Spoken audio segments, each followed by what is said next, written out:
ومن أحسن قولا ممن دعا إلى الله.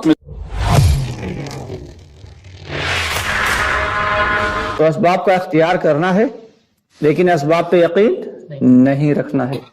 یہ ایک بڑا ہی باریک مسئلہ ہے کہ فرماتے ہیں ایمان جو ہے وہ امید اور خوف کے درمیان ہے کہ اللہ تعالیٰ سے امید اتنی ہو کہ اللہ تعالیٰ ہمارے سارے چھوٹے بڑے سارے کے سارے گناہ معاف کر دیں گے، اور اگر دنیا کے سارے لوگ جہنم میں چلے جائیں گے لیکن پھر بھی اللہ تعالیٰ ہمیں معاف کر دیں گے اور جنت میں داخل فرما دیں گے. امید اتنی زیادہ ہو اور خوف اتنا زیادہ ہو کہ اپنے چھوٹے اور بڑے گناہوں پہ اتنا آدمی کڑ رہا ہو اور خوف کھا رہا ہو اور ڈر رہا ہو کہ دنیا کے سارے لوگوں کو اللہ تعالیٰ بھلے معاف کرتے ہیں لیکن ہمارے گناہ تو ایسے ہیں کہ اللہ رب العالمین انہیں کبھی معاف نہیں کریں گے.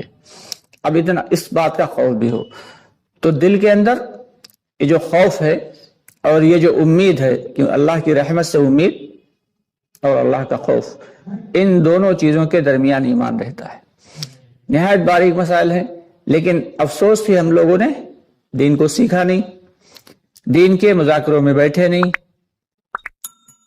اور دین کے جاننے والوں کے پاس ہم نے اپنا وقت گزارا نہیں، جس کی وجہ سے آج حالات یہ بنے ہوئے ہیں کہ ہم ظاہری اعتبار سے تو ایمان والے ہیں لیکن باطنی اعتبار سے منافقین سے بھی زیادہ گئے گزرے ہیں. اللہ ہم سب کی حفاظت فرمائے. کہ اللہ کے نبی صلی اللہ علیہ وسلم کے دور میں منافقین کا بھی یہ حال تھا کہ وہ 5 وقت کی نماز اہتمام کے ساتھ پڑھا کرتے تھے، آتے تھے پابندی سے جماعت کے ساتھ پڑھتے تھے، 5 وقت کی نماز ان کی نہیں چھوٹتی تھی.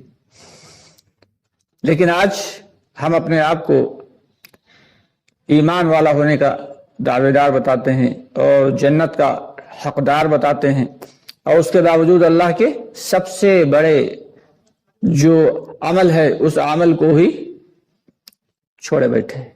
ہمارے کتنے ایمان والے بھائی، کتنے مسلمان بھائی نماز جیسے سب سے اہم رکن کو چھوڑے بیٹھے ہیں. کیونکہ ایمان کے بعد اگر سب سے بڑا اہم مسئلہ کسی چیز کا ہے تو وہ نماز کا ہے.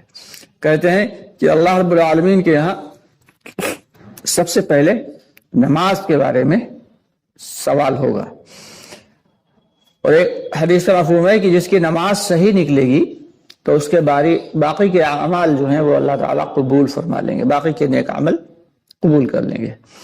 اور جس کی نماز ہی صحیح نہ ہوئی تو اس کے باقی کے اعمال بھی اکارت ہو جائیں گے، یعنی انہیں ابھی اللہ تعالیٰ قبول نہیں فرمائے گا.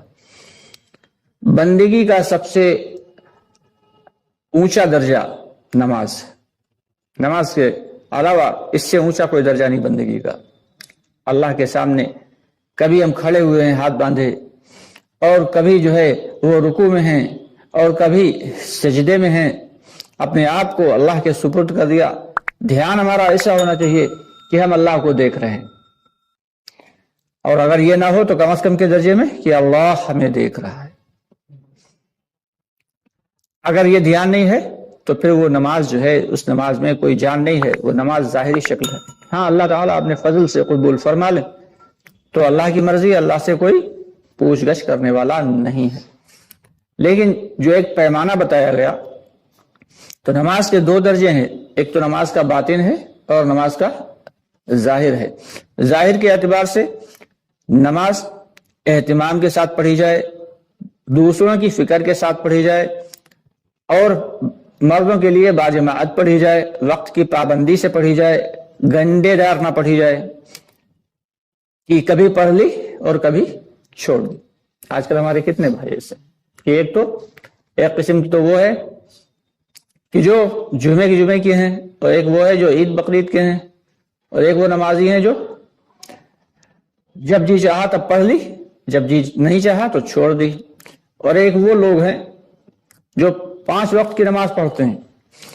تو سب سے بڑا مسئلہ ان کا ہی ہے کہ 5 وقت فکر کے ساتھ نماز تو پڑھ رہے ہیں لیکن اس بات کو دھیان میں نہیں لا رہے کہ ہماری نماز واقعی نماز بن بھی رہی ہے یا نہیں، اس کی فکر نہیں ہے.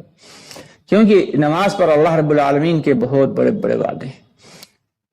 حضرات صحابہ کرام رضی اللہ تعالیٰ عنہ اجمعین کو جب اللہ رب العالمین نے حضور پاک صلی اللہ علیہ وسلم کے ذریعے نماز دی اور آپ صلی اللہ علیہ وسلم نے صحابہ کرام کو بتایا کہ اللہ تعالیٰ نے تمہیں روزانہ 5 وقت کی نماز بتائی ہے، تو صحابہ کرام بے حد خوش ہوئے، بے حد خوش ہوئے کہ اللہ رب العالمین سے ڈائریکٹ لینے کا، بلا واسطہ لینے کا ذریعہ مل گیا ہے۔ اور انہوں نے پھر کر کے دکھایا، نماز پہ محنت کی، اور نماز پہ ایسی محنت کی کہ کوئی بھی مسئلہ ہوتا تو 2 رکعت نفل پڑھتے اور اللہ سے دعا کرتے اور اپنے مسئلے حل کر لیتے۔ پکا پکایا کھانا منگوا لینا، دسترخوان آسمان سے اتروا لینا، مرے ہوئے بچے کو زندہ کرا لینا، مری ہوئی سواری کو زندہ کرا لینا، بارش میں چلتے ہوئے بھی پانی سے بچ جانا، یہ سب ایک عام سی بات تھی، ایک عام سی بات تھی۔ ریگزار پڑا ہوا ہے، حضرت انس رضی اللہ تعالیٰ عنہ کے بارے میں آتا ہے کہ ان کو ایک زمین ملی، ریگزار تھی، وہاں پہ کوئی بھی پانی کا نظم نہیں تھا جو وہاں پہ کھیتی باڑی کی جا سکتی۔ حضرت انس رضی اللہ تعالیٰ عنہ نے مصلی منگایا، 1 لوٹا پانی منگایا، وضو کیا، 2 رکعت نفل پڑھی، اور پھر مصلی ہٹایا دعا کرنے کے بعد، اور غلام سے کہا یہاں پہ کھودو، اس نے کھودنا شروع کیا۔ ابھی اس نے چند ہی کدال مارے تھے کہ پانی کا چشمہ اگل پڑا۔ تو صحابہ رضی اللہ تعالیٰ عنہ نے نماز کو نماز سمجھ کے بنایا تھا۔ ہم نماز کو ایک جو ہے وہ ضروری فریضہ سمجھ کے تو ادا کر کے چلے جاتے ہیں، آخر میں آتے ہیں اور سب سے پہلے نکلنے کی کوشش کرتے ہیں۔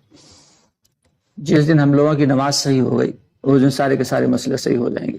جس دن ہمارا یقین صحیح ہو گیا، یقین سدھر گیا، اس دن اللہ رب العالمین سارے کے سارے مسائل کو حل فرما دیں گے۔ سب سے بڑی چیز جو ہے وہ یقین ہی ہے کہ یقین کے ساتھ نماز کو پڑھا جائے کہ اسی نماز سے ہمارے سارے مسائل اللہ رب العالمین حل فرمائیں گے۔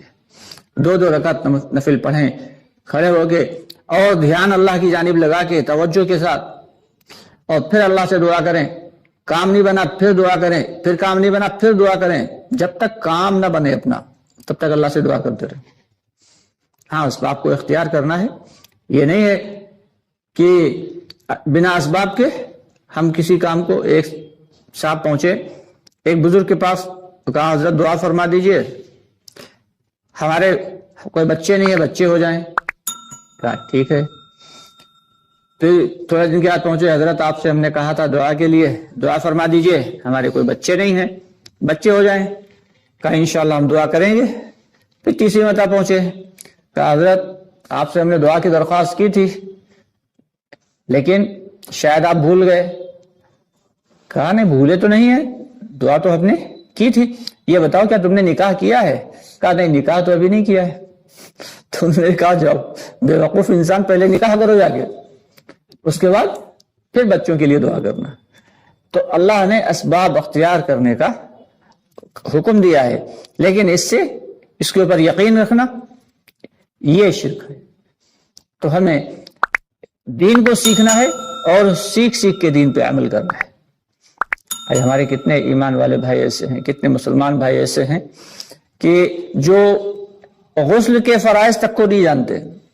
اللہ کے راستے میں نکلیں تب پتہ چلے گا جب مذاکرہ ہوتا ہے کہ لوگوں کو غسل کیسے کیا جاتا ہے یہ طریقہ نہیں معلوم۔ اور عمر کتنی ہو گئی؟ 40 سال 50 سال۔ وضو کے فرائض کیا ہیں نہیں معلوم۔ یہاں تک کہ جو نمازیں ہوتی ہیں ان نمازوں میں کس نماز میں کتنی رکعت ہوتی ہیں یہ بھی بہت سے نہیں جانتے، اور جو رکعت ہوتی ہیں تو ان میں کون سی سنت ہے، کتنی سنت ہوتی ہیں، کتنی نوافل ہوتی ہیں، کوئی نہیں جانتا۔